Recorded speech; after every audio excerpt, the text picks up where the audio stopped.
3, 2, 1. Lift off. Action. Well, folks, we're back again. I tell you what, we've got a live audience again, as you probably just saw, but it's really happening. So Vaughan's here again, and we only meet up once a week on a Friday night, and we preload. He's already had 2 or 3 beers. I'm hoping to take advantage and beat him up in an argument tonight, but let's see what happens. So what seems to be more topical of late is the protest is still going down. Ooh, yeah. So what's your latest on that, Vaughan? Max, as you know, we were here a week ago and I called the protesters a bunch of nut jobs, and I stand by that. However, they were disorganised and there are a few ratbags in there spoiling the show. Week later, turn around, right? Because of 5 things. First, Trevor Mallard, third most powerful politician in the land, made a fool out of his own government. 9 out of 10 people are disgusted with what he did.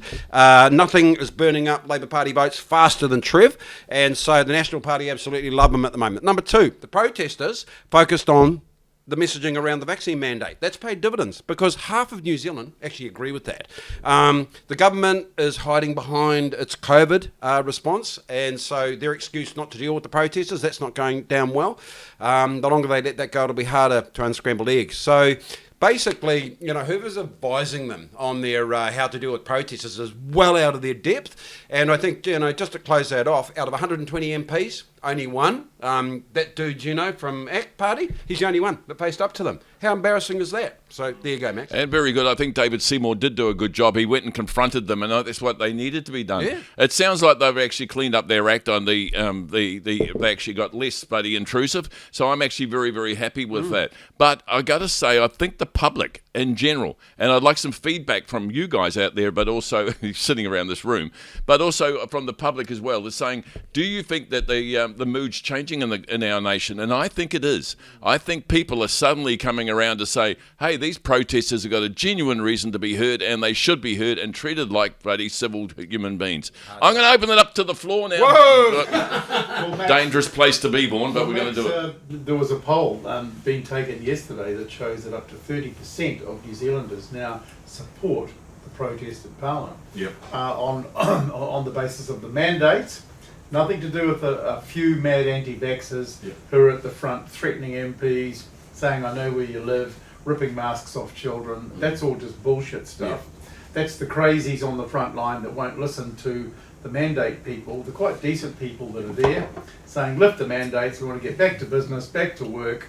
We're all going to catch this thing, so for God's sake, stop all this BS and let's get on with it. Right, anyone else? Yeah, I'm going to take a slightly different point of view. I think the Prime Minister's looking a bit under the pump at the moment as well.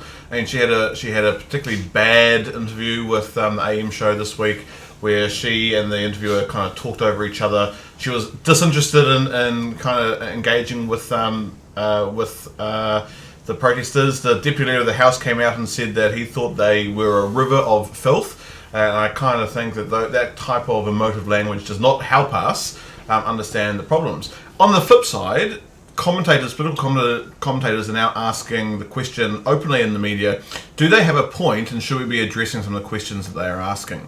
So when you start to get this divide between what the Prime Minister wants to do, which is kind of like a, well, this too will pass type attitude, and the media starting to go, well, actually there's some valid questions to be asked, that'll only widen the gap.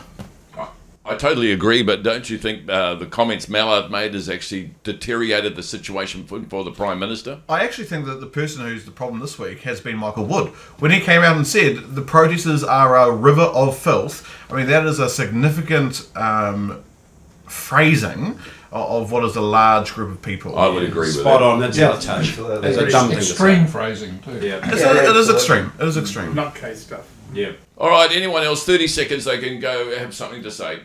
Once, twice. Yep. Whoa, over here. Oh, Pete the painter. Go, Pete. The emphasis, the whole thing is expanded because now it's gone to Christchurch and there's all sorts of pop-up places happening down there. There 2 little squares there. There's numbers of people setting up tents. It's actually gone down to Dunedin and they're setting up down there.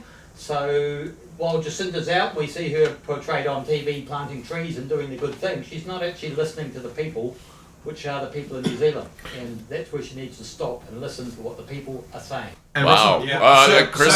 Sir Russell Coutts came out and said he's going to Wellington to join the protest, it becomes really difficult now when there are other prominent New Zealanders who are coming out to support that movement for the government to continue to paint these people as fringe. And I don't think they are no longer fringe. Also, much more extreme situations than this have been resolved through negotiation, haven't they? I mean, That's even right. terrorist situations have been resolved through negotiation. So there's going to have to be, excuse me, there's going to have to be some form of dialogue and negotiation. It's a matter of when that happens and how they do it. It doesn't have to be Jacinda going out and funding the whole thing, but there'll be some group of middle level or whatever to engage and de-escalate, just as the police said. You know, that's stands out. That's what's going to have to happen. Whatever crisis in the world has ever had an outcome where one party doesn't engage with the other. Well, And so That's- that's, you know, there is one point that needs addressing, and that is the police have been totally woke. The commissioner was saying day after day after day, oh, if you don't move your cars, we'll soon tow you.